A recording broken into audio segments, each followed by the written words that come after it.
స్వర అయితే ఆ ఝాన్సీ పంపించిన మనిషి నుండి ఎలాగైనా తప్పించుకోవాలని చెప్పి అతనికి మెసేజ్ చేస్తుంది. అయినా సరే అతను ఆ మెసేజ్ చూడడు. ఇక చూడండి అన్న అని చెప్పి అక్కడే ఉంటుంది. అయినా సరే అతను చూడడు. ఇక స్వరకి రివాల్వర్ని గురిపెట్టి ఇలా అంటూ ఉంటాడు, ఇక్కడ నుండి కదలకపోతే షూట్ చేసేస్తాను, పద అక్క కారు ఎక్కువ అని చెప్పి సైలెంట్గా అంటూ ఉంటాడు. ఇక స్వర అయితే అది విని సరే అని చెప్పి వాడు వెనకాతలే ఏం మాట్లాడకుండా వాడు చెప్పినట్లుగా చేస్తుంది. ఇక వాడైతే స్వరకి రివాల్వర్ని గురిపెట్టి అలానే ఉంచుతాడు. ఇక స్వర అయితే ఇక ఏం చేయలేక వాడు వెనకాతలే అలా వెళ్ళిపోతుంది. ఇంతలో ఆ షాప్ ఆయన అయితే ఆ మెసేజ్ చూడడు. ఇక స్వర అయితే ఎప్పుడు చూస్తాడో ఏంటో, ఇప్పుడు నేను ఎలా తప్పించుకోవాలి అని చెప్పి స్వర కంగారు పడుతూ ఉంటుంది. ఇక వాడు స్వరాన్ని తీసుకొని కారులో అలా వెళ్ళిపోతాడు.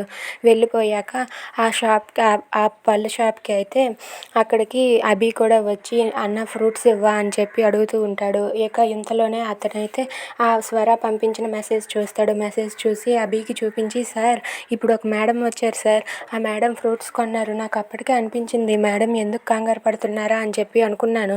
కానీ ఇదిగోండి సార్ మెసేజ్ పెట్టారు, ఆపదలో ఉన్నాను కాపాడండి అని.